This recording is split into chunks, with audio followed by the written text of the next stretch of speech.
পরীক্ষার মধ্য দিয়ে তারা জর্জরিত। একা তারা দেখতেছে তাদের ভোট কেন্দ্র অনেক দূরে, তাদের কাছাকাছি নাই, তারা অন্যভাবে তারা কি দেখতেছে, ডাকসু কেন্দ্রিক আপনার আবারও আর্মি মোতায়েন করা হবে, তার মানে বিশাল একটা গ্যাঞ্জাম হতে পারে এখানে, ঝামেলা হতে পারে এখানে। তারা আবারও দেখতেছেন নির্বাচন কমিশন তাদের যে সেট করা বিধিবিধানগুলো কেউ পালন করতেছে না, কেউ মান্য করতেছে না। বিপরীতে গিয়ে নির্বাচন কমিশন উল্টা তোয়াজ করতেছে, তোয়াক্কা করতেছে। তারা প্রার্থীরা দেখতেছে, ভোটাররা দেখতেছে, প্রত্যেকে ওহী নাজিল এসে একটা গোষ্ঠীকে সার্ভ করার জন্য নির্বাচন কমিশন তার এজেন্ডাটা বাস্তবায়ন করতেছেন। আমরা প্রার্থীরা বারবার করে আশঙ্কা জাগরে বলে আসতেছি, আমাদের সাথে গত 1 বছর যাবত কিংবা ডাকসুর যে রোডম্যাপ দেওয়ার পর থেকে বসা হয়, কিন্তু ফর্মালিটি মেনটেন করার জন্য বসা হয়। আমাদের কোনো প্রস্তাবনা, কোনো মৌলিক প্রস্তাবনা এখন পর্যন্ত আমরা নেওয়া হয় নাই।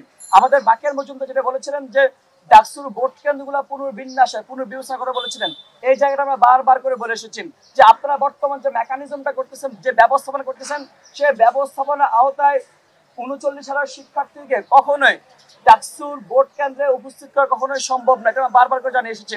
আমাদের উদ্দেশ্য এবং লক্ষ্য একটাই, এত বছর পর ডাকসু হচ্ছে, গণ অভ্যুত্থান পরবর্তী ডাকসু হচ্ছে, গণ অভ্যুত্থান যে আশা আকাঙ্ক্ষা সেটা বাস্তবায়ন করতে হলে ডাকসু যেমন গুরুত্বপূর্ণ, একই সাথে ডাকসুর প্রতি শিক্ষার্থী আগ্রহ এবং ডাকসু ইফেক্টিভ হওয়াটা আমাদের জন্য গুরুত্বপূর্ণ।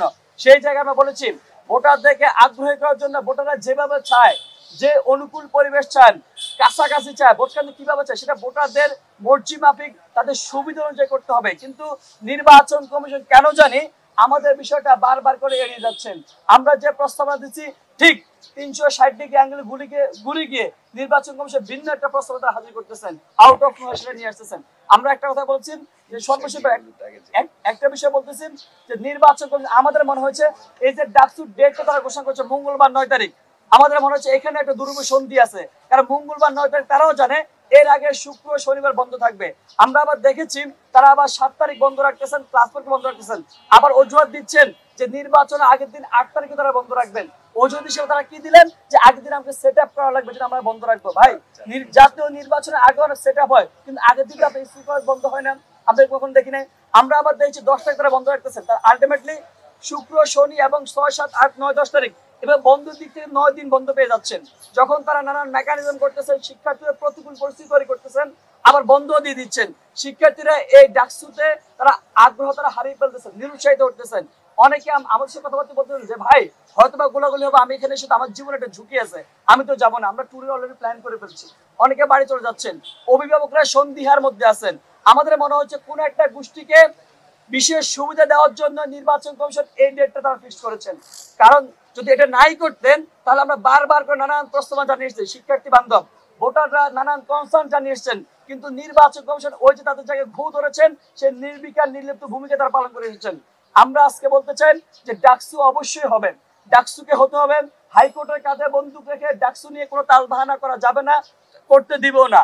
এর আগে যে 1973 সালে যে তালবাহানা করা হয়েছিল, ডাকসু বানচাল করা হয়েছিল, সেটাকে আমরা গ্রামের প্রত্যাখ্যান করতেছি। এই ডাকসুতে যারা যদি কেউ এরকম চিন্তা ভাবনা করতেছেন তাদেরকে আমরা সাবধান এবং হুঁশিয়ার করে দিতে চাই। সাধারণ শিক্ষার্থীরা মাঠে আসা দেখছেন, হাইকোর্ট যে রায় দিয়েছে তাদের বিরুদ্ধে সাধারণ শিক্ষার্থীরা মাঠে নামতে বিন্দু মাত্র চিন্তা ভাবনা করে নাই, ইনস্ট্যান্ট তারা মাঠে নেমে গিয়েছিল। আর নির্বাচন কমিশনের মধ্যে একটা বিষয় আহ্বান জানাতে চাই, আপনারা অনেক অক্লান্ত পরিশ্রম করে ডাকসু করতেছে, কিন্তু আপনারা শিক্ষার্থীদেরকে ডাকসুর প্রতি ভোটদানের প্রতি আগ্রহ করার জন্য, অনুপ্রাণিত করার জন্য যত রকম ব্যবস্থা সেটা আপনারা গ্রহণ করুন। আমরা প্রার্থী হিসেবে কিংবা ক্রিয়াশীল ছাত্র সংগঠন হিসেবে শিক্ষার্থী বান্ধব যে প্রস্তাবগুলো দিচ্ছি সেগুলো আপনি আমলে নেন। একই সাথে হলের সাথে সাথে যেগুলো আপনার ভোট কেন্দ্র পাশাপাশি সবগুলো হচ্ছে একত্রিত করে একটি শিক্ষার্থী বান্ধব ডাকসু নির্বাচন আপনারা হাজির করুন। এটাই আমাদের আজকে সংবাদ সম্মেলন থেকে আমাদের আহ্বান।